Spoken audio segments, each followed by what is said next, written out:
Buenas noches a todas y a todos. Bienvenidos a nuestra casa.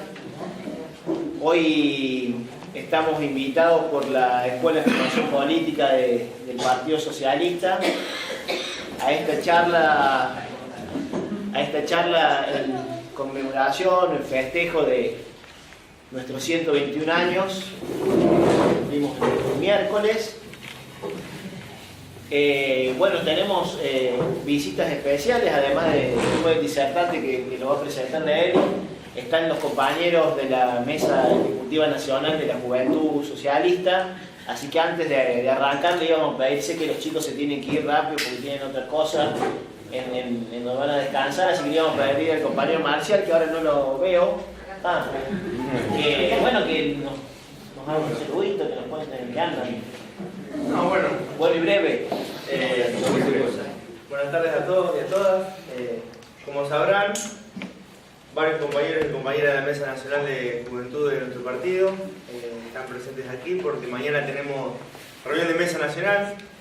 El resto del plantel se incorpora mañana con la intención, una modalidad que hemos adoptado de ir reuniéndonos en distintas provincias, en distintos lugares de nuestra Argentina, con el convencimiento de que no es sino desde estos territorios, de los lugares, de las provincias, que podemos amasar una visión y una propuesta más federal hacia la Argentina, pero también hacia nuestras organizaciones políticas.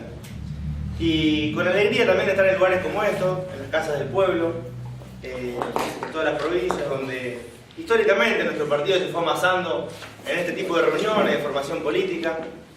También contentos de que nos acompañe esta palabra filosa y aguda de Manuel, que siempre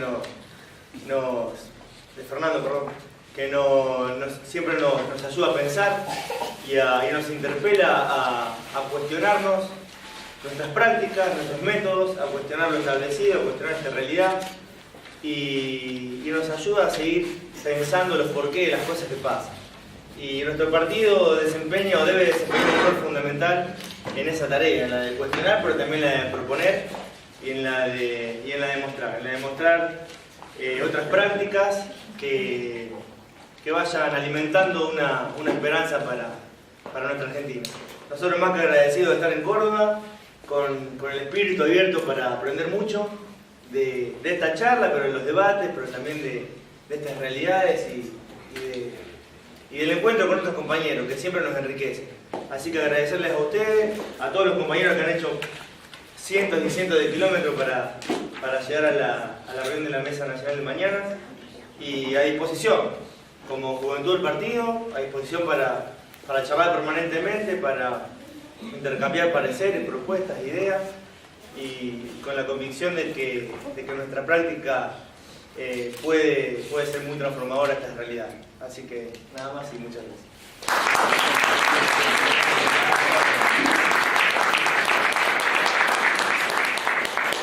Bueno, la realidad que, tomando un poco lo que contaba Marcial, hoy la Escuela de Formación Política, como decía, en este contexto de nuestros 121 años, nos propone esta charla sobre la posibilidad de la centroizquierda en esta Argentina dependiente. Y yo me preguntaba y pensaba que, bueno, que después de casi un siglo y tanto, me parece que nos seguimos haciendo las mismas preguntas, digamos. Yo me imagino que Juan B. Justo, ante esa pregunta, seguramente entendió que era necesaria la centroizquierda y que no solo que era posible, sino que era necesaria, y a partir de ahí es que fundó nuestro partido. Pero bueno, después de tanto tiempo, yo me encuentro por ahí haciéndonos, después de 120 años, las mismas preguntas, y creo que yo me rehúso a pensar en un partido socialista o en un socialismo que se quede que evoque, que se quede con la reminiscencia y que siempre esté como evocando otras épocas, sino que me parece que es necesario que a partir de valorar nuestra historia y entenderla, podamos mirar para adelante, podamos ver para adelante y en vez de reflexionar por ahí por las preguntas que hoy la centroizquierda, para algunos en crisis, se hace sobre sí misma, empezar a tratar de buscar y diseñar respuestas para las preguntas que se están haciendo la gente en este momento, lo que le preocupa y le inquieta a nuestros conciudadanos, los cordobeses,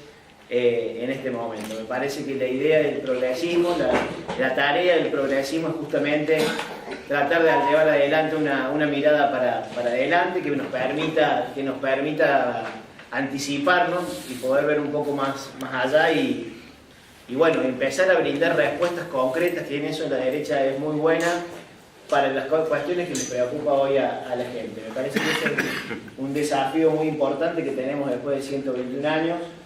Hoy les cuento que estuve en Villa María, estuvimos con los compañeros de Libres arrancando la campaña de Somos, que es el frente que hemos constituido acá en Córdoba como una herramienta electoral para afrontar nuestro desafío, que es esta elección de legisladores de este año.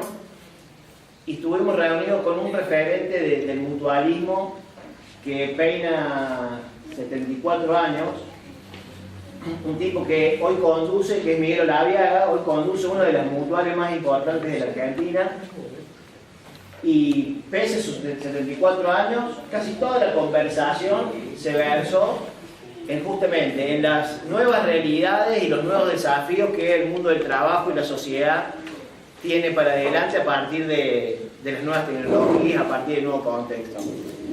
Y a su vez también me reuní con un compañero que es el hijo del intendente Sambucetti, Nico Sambucetti, el hijo del intendente de Colazo, que se comunicó con nosotros directamente. Él nos llamó porque está interesado en armar el partido en Villa María, en el departamento San Martín, y darnos una mano con la campaña. El Nico no debe tener más de 30 años. Así que por esos dos hechos de hoy, la verdad que puedo aseverar y comprobar que el socialismo en Córdoba está vivo, late y definitivamente mira para adelante. Así que seguramente vamos a tener un lindo cumpleaños esta noche con la presencia del compañero y con la charla de hoy. Para festejar entonces. Gracias.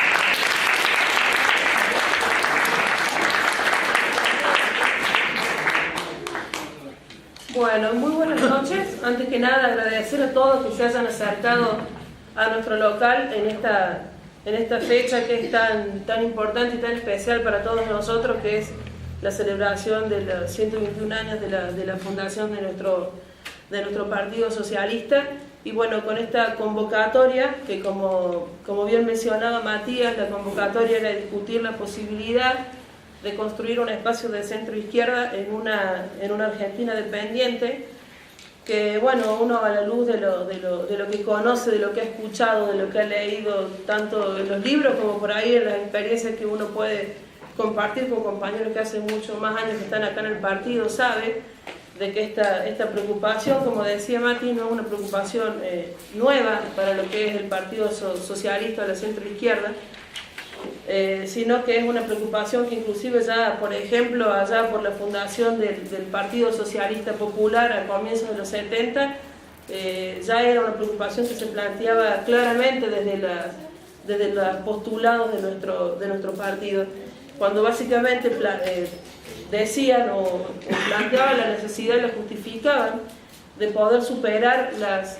diferencias menores que consideraban que existían entre los sectores populares, entre los trabajadores y la clase media, para poder construir un gran frente que se posicionara frente a lo que desde el PSP se consideraba como la contradicción fundamental, que era justamente el nacionalismo o el imperialismo, la posibilidad de generar primero una Argentina independiente, una Argentina que pudiera manejar los hilos de su propio destino para que recién pudiese tener sentido, digamos, discutir cualquier proyecto político.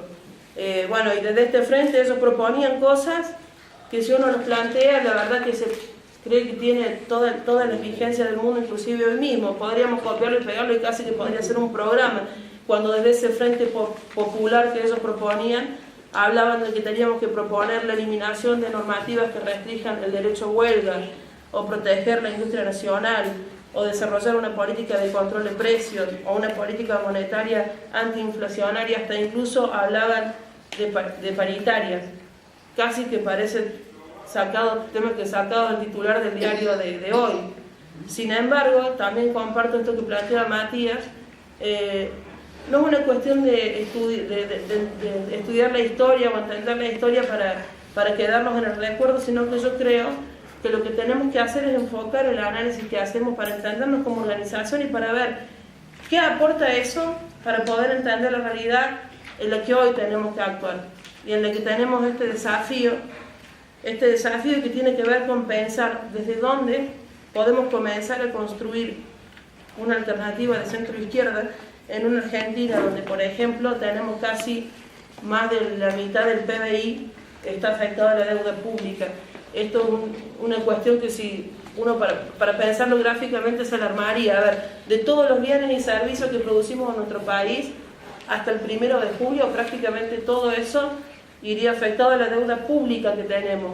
Recién después de ahí en adelante, a partir de julio, podríamos empezar a pensar en que lo que producimos podría afectarse el crecimiento.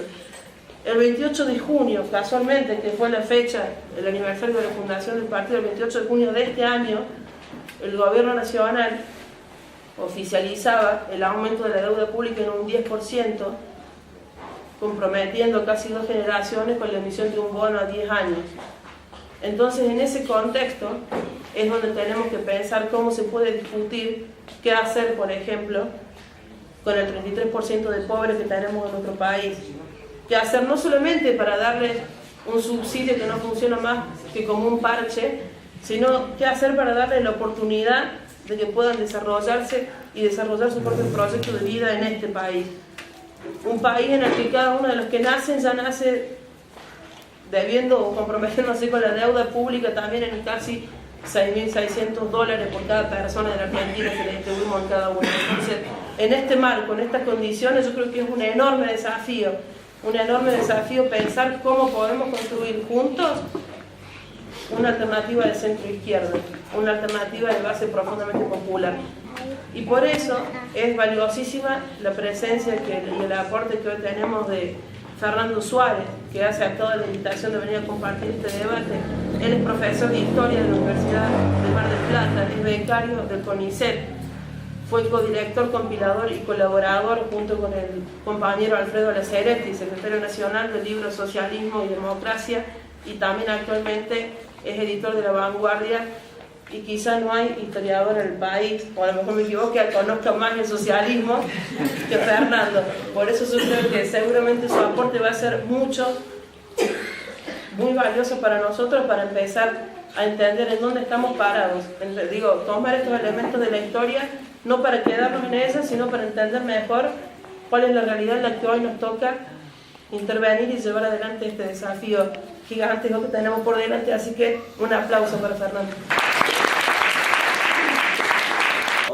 Que saldo con el partido de Córdoba, así que bueno, muy agradecido a la invitación, a Jorge que estuvo comunicándose conmigo, a Mati que hizo las gestiones para que llegara sano y salvo a la ciudad mediterránea. Y bueno, acá traje varias hojas escritas para responder a la propuesta. Yo hice una trampa. Confieso, propuse un título a Jorge que me lo cambiaron, yo acepté el cambio, pero voy a hablar de lo que yo quería hablar. Como corresponde, todos hacemos. Así que, pero de hecho voy a dar cuenta de ese cambio desde el principio, o sea, voy a asumir el desafío de esas. Entonces me interesa mucho la discusión y los problemas de las palabras en torno a eso. Voy a tratar de ir leyendo, yo siempre tenía bastante resquemor a leer cuando exponía, pero una vez lo escuché a Carlos Altamirano, que lee, cuando hable dije, eso funciona. Eso funciona, y para no irme por las ramas, que es una tendencia que tenemos tanto los socialistas como los historiadores, voy a ir llevando el hilo del texto que armé específicamente para esto, así que espero que esté a la altura. Justamente empiezo la intervención con una pregunta que se deviene del cambio de ese título, que es ¿por qué le tenemos miedo a la palabra socialdemocracia? Esa es la pregunta que me disparó el intercambio previo con los organizadores con respecto al título de esta charla. Yo proponía que esa palabra estuviera incluida en él y sin embargo me propusieron una alternativa que lo sustituía por el de izquierda democrática. Lo cambiamos, no me molestó, pero sí me dejó pensando largamente las razones de tal modificación. Y a raíz de ello especulando con respecto a cuáles son los argumentos detrás de esa sugerencia. Con ese punto de partida me propuse construir esta reflexión que se articula en torno a 3 ejes diferentes vinculado con el motivo de esta charla, que son los 121 años del socialismo en la Argentina. Por un lado, reconstruir la trayectoria de ese socialismo en la Argentina con el Partido Socialista como epicentro, sus vaivenes organizativos, sus desafíos políticos y sus orientaciones ideológicas. En segundo lugar, analizar este socialismo como movimiento a escala global, sobre todo en Europa, y también su devenir, sus discusiones a lo largo de más de un siglo de vida. Y por último, pensar los desafíos de un pensamiento socialista y democrático del siglo XXI en función de esas dos coordenadas previas. La tarea no es sencilla y es ambiciosa. La clave es esquivar, al menos por un momento, el relato panegírico y autocelebratorio de las efemérides y optar, por el contrario, por recorrer nudos problemáticos que nos permitan comprender mínimamente el proceso histórico y al mismo tiempo ensayar algunas líneas por donde creo yo debe transitar el debate futuro. El Partido Socialista en la Argentina cumple más de un siglo y 2 décadas de existencia. Su historia, como bien sabido, es prolífica en disputas, confrontaciones y fracturas internas, incluso hasta nuestros días. Este rasgo no es excepcional ni exclusivo de los socialistas. Sin embargo, el modo en que enfrentó y resolvió o no resolvió estos conflictos presenta un rasgo distintivo. El socialismo argentino siempre se vanaglorió de ser el primer partido programático de la Argentina, con un funcionamiento regido por carta orgánica y una propuesta política e ideológica consistente. Ese rasgo particular se destacaba en contraste con lo que los propios socialistas llamaban despectivamente la política criolla, signada por la venalidad, la demagogia y la corrupción. Esta caracterización de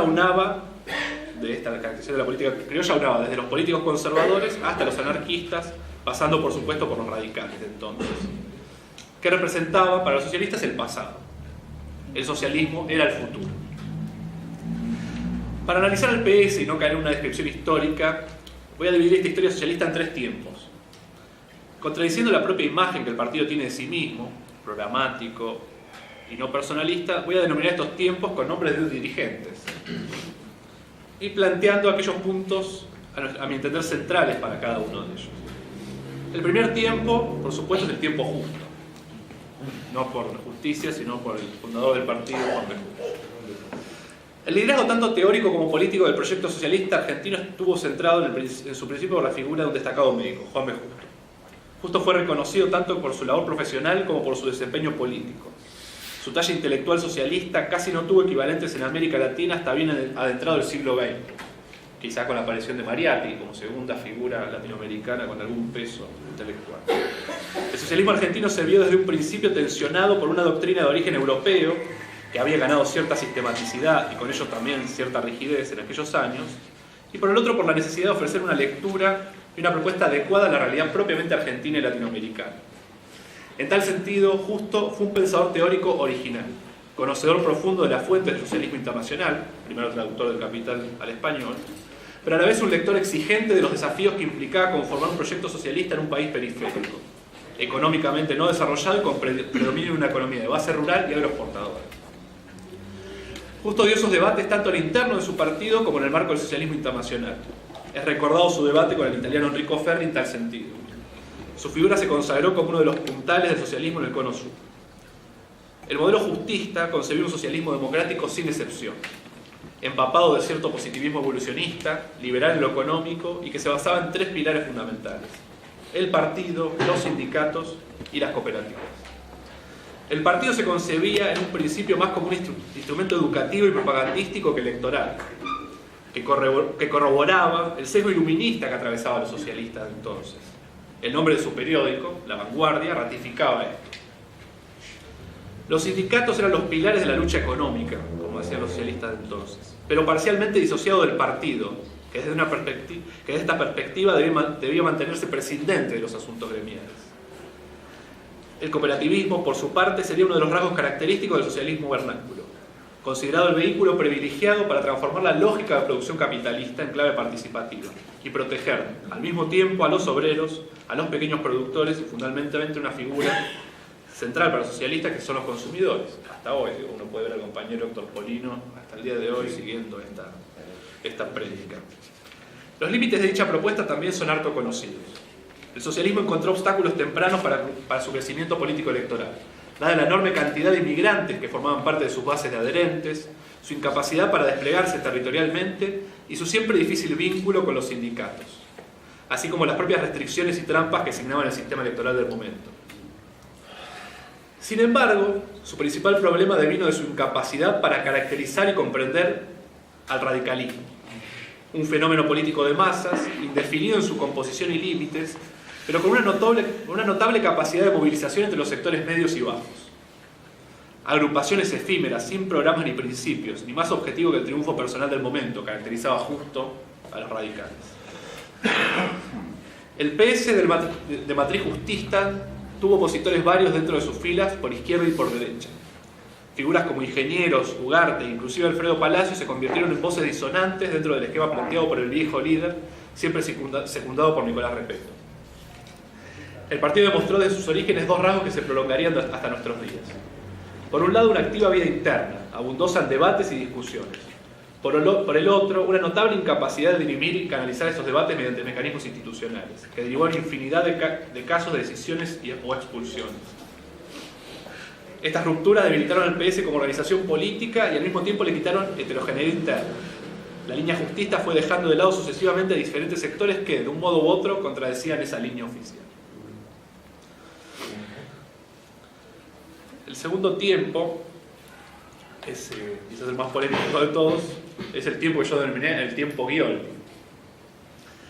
El PS se consolidó en esos años, los años principios del siglo, como un partido de neto corte parlamentarista y activo en la formación de instituciones intermedias, asociaciones mutuales y cooperativas. Esto lo llevó a mantenerse en un rol activo en las discusiones públicas, pero relegado a un segundo plano en las disputas por el poder gubernamental, en una pose irredenta de opositor. Solos contra todos fue uno de los lemas que el socialismo hizo popular en la década del 30. No falta agregar mucho más. La línea justista fue seguida tras su muerte en 1928 por su socio y amigo Nicolás Repetto, pero el líder partidario emergente fue otro, Américo Ghioldi. Ghioldi es una de esas figuras que el socialismo busca esconder bajo la alfombra, haciendo uso de cierto beneficio de inventario con su propia historia. Sin embargo, creo que hacemos mal en otorgarnos tal beneficio y en esta oportunidad no lo utilizaremos. Un rasgo interesante de eso es que los tres tiempos que figuró, o sea, hay dos cuadros acá de los dos tiempos y uno ausente. Y incorporadas otras dos figuras ahí muy interesantes para pensar. Por un tiempo creo que no. Sí. No va a quitar Va a contar. Vamos No, a ver. pues, vamos el a ver. esfuerzo tuyo. No es solo una provocación, no pretendo que lo inmortalicen con una pena en la pared. Ghioldi representa para todos los socialistas, pero sobre todo para sus detractores, la figura más polémica de su historia. Fue la voz principal de un partido que tuvo que transcurrir tiempos convulsos, en especial el surgimiento de un nuevo movimiento nacional popular que, a la vista de todos ellos, tenía habilidades fascistas.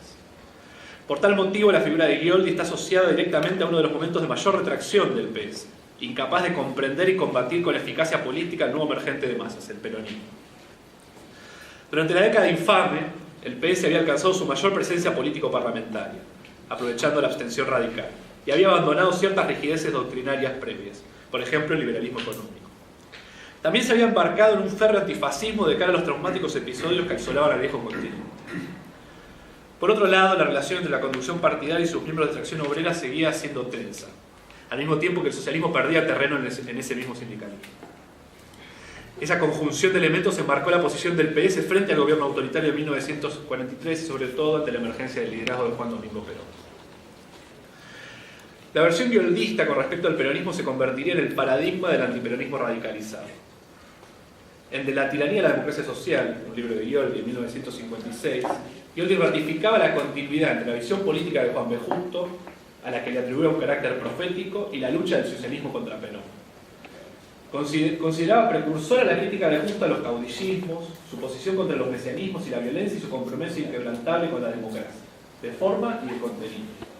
Afirmaba Ghioldi: a esas enseñanzas hay que llegar para comprender por qué los socialistas, Solidarios con la República, se levantaron contra la tiranía y apartaron de sus filas a los pocos que, confundidos o concupiscentes, se colocaron del lado de los opresores. En esa intervención revalidaba su interpretación del peronismo como un fenómeno totalitario y tiránico, postura que lo había erigido, como ha caracterizado Carlos Altamirano, como el contradictor continuo del Perón. La participación del PS en la cruenta Revolución Libertadora y las tristemente célebres frases de Scioli en ese contexto sería el primero de muchos desaciertos del veterano socialista y el principio del fin para la unidad partidaria. Su modo de conducción y su imponente personalidad, que habían sido útiles en contextos de oposición y bien vale decirlo de persecución, se volvieron contraproducentes a la luz de la nueva coyuntura. Scioli sería el líder de una de las facciones en que quedó dividido el PS en 1958, encabezando un sector que reafirmó su duro perfil antitotalitario, léase antiperonista y anticomunista, liberal y laico. El tercer tiempo tiene el nombre de, probablemente el dirigente más conocido para todos nosotros, que es el de Esteban Boera. La déspora socialista posterior a 1958 es bien conocida. El PS quedó dividido en dos y a raíz de ello desapareció como sigla partidaria sin aditamentos. Si bien lograron reconquistar algo de su esmirriado respaldo electoral durante esos años de proscripción peronista, eso no frenó el efecto de disolución que afectó a la fuerza socialista durante ese tiempo. Curiosamente, el PS desapareció en un momento en que la palabra socialismo comenzó a estar colmada de significados y a convertirse en uno de los vocablos predilectos del debate político por estas latitudes. La Revolución Cubana fue el emblema de un proceso político mucho más amplio, caracterizado por la radicalización política generalizada y un redescubrimiento del pensamiento de izquierda en tiempos de la Guerra Fría. Frente a gobiernos cada vez más autoritarios, muchos de ellos con precaria legitimidad de origen, se constituyeron en toda América Latina, y más allá también, una serie de movimientos políticos e intelectuales inspirados en una nueva articulación entre socialismo y nacionalismo. En la Argentina, esto atravesó transversalmente al sindicalismo, al mundo católico y por supuesto a los partidos de izquierda, todos los cuales a su modo entraron en crisis con el surgimiento del clasismo, el tercermundismo y la nueva izquierda. La nueva izquierda es el nombre que recibió posteriormente un conglomerado de organizaciones que, rehabilitando viejos tópicos del antiimperialismo latinoamericano, intentó resolver de nuevo modo la articulación, como decíamos, entre la cuestión nacional y la cuestión obrera. Más concretamente, en la Argentina, entre socialismo y peronismo. Ese desafío implicaba una redefinición de los objetivos políticos, pero sobre todo una profunda autocrítica de lo acontecido hasta ese momento. La crítica contra las izquierdas tradicionales fue brutal y en algunos aspectos bastante injusta. Se las acusaba de extranjerizantes, antipopulares y funcionales a los sectores dominantes. Cristalizadas las voces más altisonantes del revisionismo histórico, la visión de la nueva izquierda daba por tierra de un solo golpe con el legado de Justo y todos sus herederos. Marxistas en su fraseología, los socialistas fundadores adoctrinados por el doctor Justo nunca dejaron de ser auténticos liberales en el peor sentido de la palabra, sentenciaba Jorge Nea Spilimbergo, uno de los pilares de ese revisionismo histórico. Este modo de caracterizar a los socialistas fue muy influyente durante esos años, llevando lo que era una querella doctrinaria a una mera descalificación. En esos años, y en ese contexto particular, se constituyó la organización que marcaría la última etapa del socialismo argentino, el Movimiento Nacional Reformista. El MNR condensaba ideológicamente muchos de los elementos que atravesaban ese clima de época, pero anclados en la poderosa tradición reformista universitaria argentina, que justamente combinaba, a su modo, el nacionalismo en clave antiimperialista y un socialismo no doctrinario. Guillermo Esteban Boero, líder indiscutido del espacio, abonaba la ascripción a un socialismo heterodoxo, con primacía de la cuestión nacional y una inquebrantable posición antiimperialista. Al igual que otras expresiones típicamente consideradas de nueva izquierda, el MNR coincidía en el diagnóstico crítico contra las izquierdas tradicionales y reclamaba una reinterpretación del fenómeno peronista. Sin embargo, esta organización universitaria, luego convertida en movimiento político, el MAPA, decidió confluir con el viejo socialismo, reducido a una mínima expresión para conformar el Partido Socialista Popular en 1972. El PSP mantuvo gran parte de las líneas generales fijadas por el MNR, un socialismo de inspiración marxista no dogmático y un acercamiento al peronismo pero sin entrismo. Esta posición alejó al PSP de otras organizaciones de la izquierda que optaron por uno u otro camino y la dotaron de cierta impronta propia. La rigidez del PSP, no derivada de su identidad ideológica, derivó de su férreo ordenamiento interno, el famoso centralismo democrático. Fuese su rasgo distintivo, su principal fortaleza y quizá, visto en perspectiva, también su mayor limitación. Desde el punto de vista ideológico, la historia fue distinta. Si bien mantuvo algunas de sus marcas de origen, como la omnipresencia del tópico nacional, el PSP demostró cierta flexibilidad para adaptarse, resultado fundamentalmente de las inquietudes intelectuales de su líder. Tras el fin de la última dictadura militar, e incluso antes, las izquierdas del continente comenzaron un profundo proceso de revisión de lo actual, en las décadas precedentes, sobre todo en la del 60 y 70. Y el PSP, si bien nunca había optado por la lucha armada, se hizo eco de estos debates. Esto no solo implicó una autocrítica de los métodos y tácticas llevadas adelante, sino fundamentalmente una significativa relectura teórico-política, que colocaba la democracia nuevamente en el centro de la discusión. Acá no sé si es nuevamente, porque la democracia nunca había estado en el centro de la discusión, pero queda bien decirlo. Fue así que el PSP no solo se nutrió de nuevas influencias teóricas, como Norberto Bobbio o Juan Carlos Portantiero, por ejemplo. Es muy interesante para eso ir a la biblioteca de Esteves, que está disponible en la Fundación Esteves Boero Rosario, donde se ven esas transiciones intelectuales de Esteves con bastante claridad. Sino que también se reencontró con la propia tradición socialista argentina, a la que había despreciado al calor de las lecturas revisionistas de Puigros, Ramos o Eneas Pilintar. Ese reencuentro fue de índole tanto teórico como práctico. En 1985 el PSP rubricaba por primera vez un acuerdo electoral con el Partido Socialista Democrático, el viejo partido de Ghioldi, tras la división, que concluiría, luego de algunas idas y vueltas, en la fusión de ambos partidos y la refundación del PS en el año 2002. La segunda parte, como decíamos, de mi intervención es ver el periplo de la socialdemocracia a nivel europeo. Le puse un título simpático que dice Socialdemocracia que me has hecho mal y sin embargo te quiero. Como decía, el periplo que hizo el PSP de su fundación hasta estos días puede ser catalogado, incluso sin afán de provocación, como un proceso sostenido de socialdemocratización. Y esto nos lleva nuevamente al punto de origen. ¿Qué es la socialdemocracia? ¿Qué representa como movimiento político? ¿Qué ideas y valores defiende? Y finalmente, ¿por qué en la Argentina es una palabra que genera resquemores? Socialdemocracia fue, en el origen del movimiento socialista internacional, simplemente un modo más de denominar a las diferentes fuerzas que se aglutinaban allí, como podía ser socialista o laborista, entre muchos otros. Sin ir más lejos, el partido ruso, miembro de la Segunda Internacional, muy importante en las primeras décadas del siglo XX, llevaba ese nombre, Partido Socialdemócrata Ruso. Por tanto, el término socialdemócrata, en principio, podía ser tomado como sinónimo de socialista. Y el socialismo, en tiempos de la Segunda Internacional, era entendido, con algunas excepciones notorias, en clave marxista.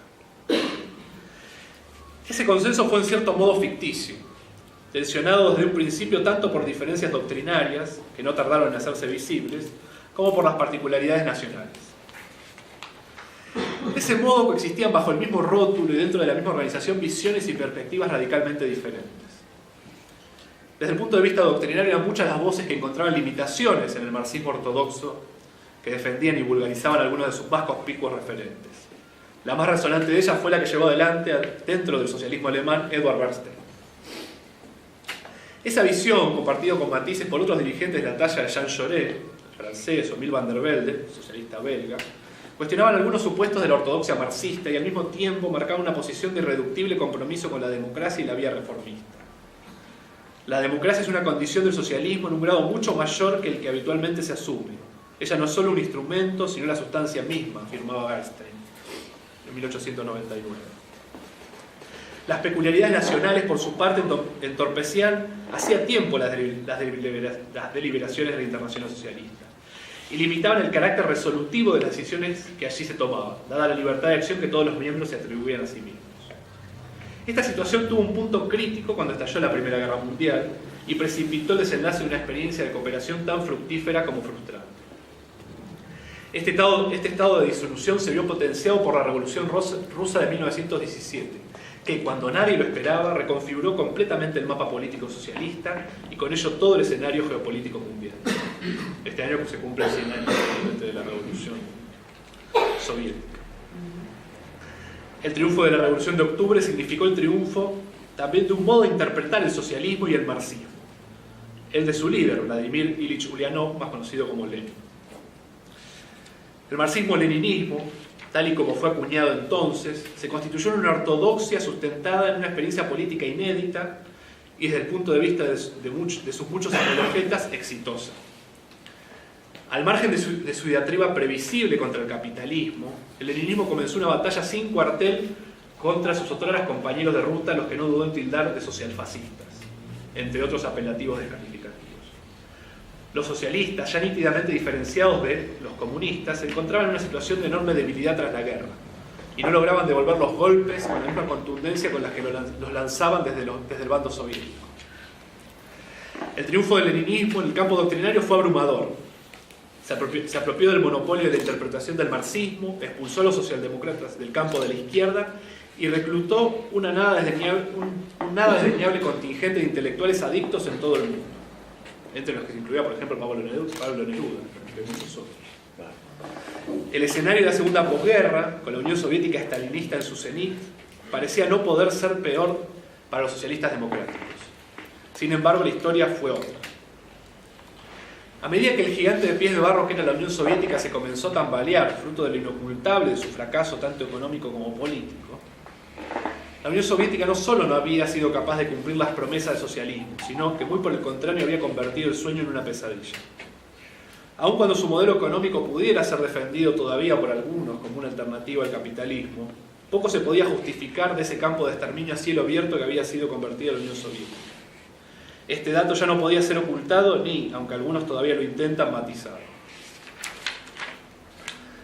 En su lugar, los socialdemócratas, silenciosamente, sin grandes ademanes doctrinarios ni veleidades fundacionalistas, habían logrado consagrar una alternativa.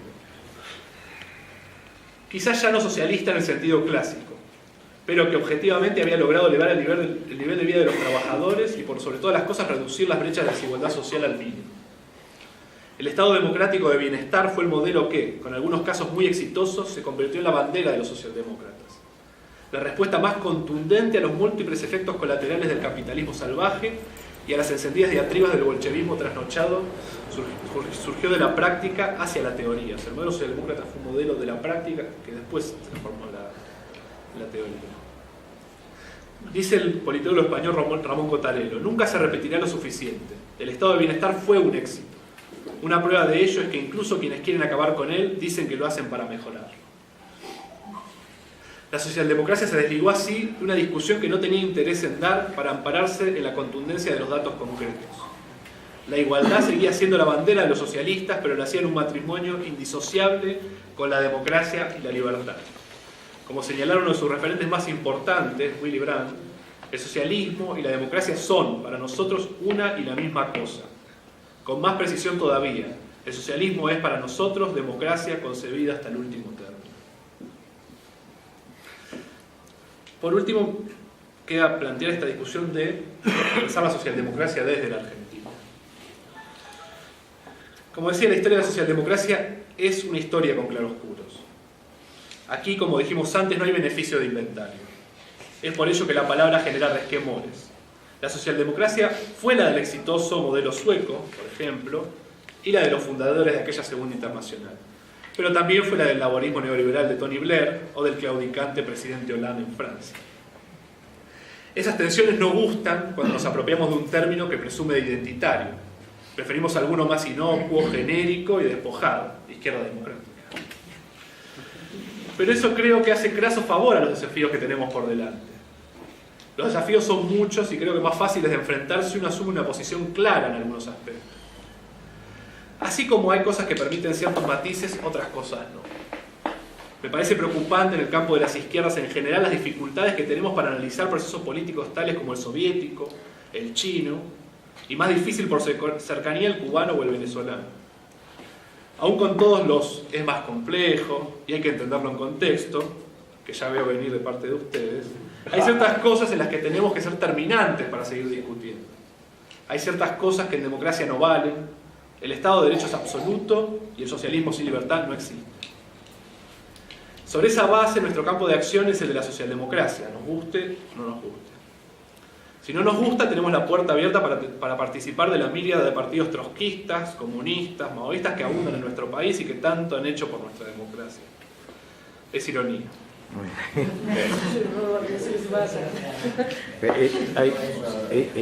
Las chicanas están al orden del día y siempre lo van a estar.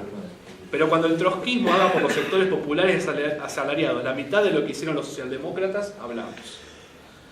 Asumir este campo de acción implica restringir las opciones tácticas y, por sobre todas las cosas, redefinir nuestros marcos interpretativos.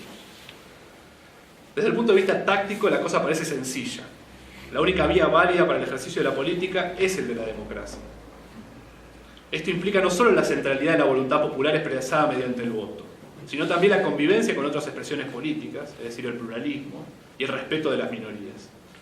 Esto que hoy parece una verdad de perogrullo no siempre estuvo tan claro y a veces parece que lo olvidamos con cierta facilidad. Desde el punto de vista teórico, el problema es mayor.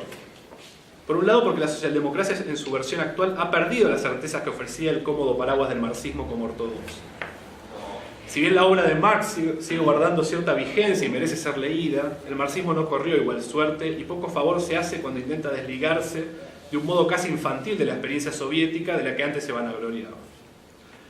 La socialdemocracia, por tanto, debe abrevar de otras fuentes, pero partiendo de un punto de vista profundamente antidogmático y pluralista. Hay que leer de todo, incluso lo que no nos gusta. Si comenzamos leyendo solo la parte de la biblioteca que nos da la razón, finalmente terminaremos leyendo nada. En ese terreno son muchos los autores que nos pueden ayudar a pensar. Norberto Bobbio, Juan Carlos Portantiero, José Aricó, el español Ludolfo Paraño, y más acá en el tiempo, Ramón Cottarello, Tony Judt o el francés Pierre Zambalón, solo por nombrar algunos. Por último, queda el aspecto práctico de la política. Siempre me llamó la atención cómo organizaciones como la nuestra tienden a creer que dirimen su identidad política e ideológica en cada frente que conforman. Y yo creo modestamente que no es así. Los acuerdos electorales son medios para lograr otros objetivos, el más evidente de los cuales es ganar elecciones y conquistar espacios de representación. Pero más allá de ello, parece tonto creer que la solidez doctrinaria la da o la quita esta variable tan volátil. Curiosamente es el término elegido por ustedes para titular la charla la que habilita esa lectura, izquierda. Este término, típicamente topográfico, o sea, de espacios, y relacional, muy bien defendido en su momento por Norberto Bobbio, tiene algunos problemas operativos cuando nos encontramos en situaciones de orfandad identitaria como ahora, cuando creemos que todo se reduce a un buen o un mal acuerdo político.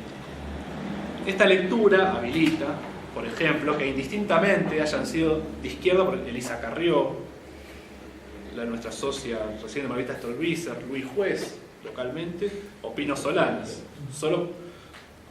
y hoy por algún motivo ya no lo sean considerados, claramente porque creemos que imputamos ese sentido. No hay que renunciar al concepto por este motivo, pero sí llenarlo de contenido. Insisto que apropiarnos de la socialdemocracia, aún sin el beneficio de inventario, es un gran primer paso en ese sentido, para reafirmar nuestro perfil ideológico y al mismo tiempo dotarlo de ciertas coordenadas más firmes. Anclarnos allí nos permite reafirmar nuestro compromiso democrático, plantarnos en un escenario de acción realista y, como último, fijar una agenda de transformaciones concretas. Hay que llenar de contenido las consignas que muchas veces suenan bien, pero ya no nos dicen nada. Más igualdad, por ejemplo. Para cerrar, como señala el gran historiador Tony Judt, la socialdemocracia no representa un futuro ideal, y ni siquiera representa un pasado ideal, pero es la mejor de las opciones que tenemos hoy. Gracias.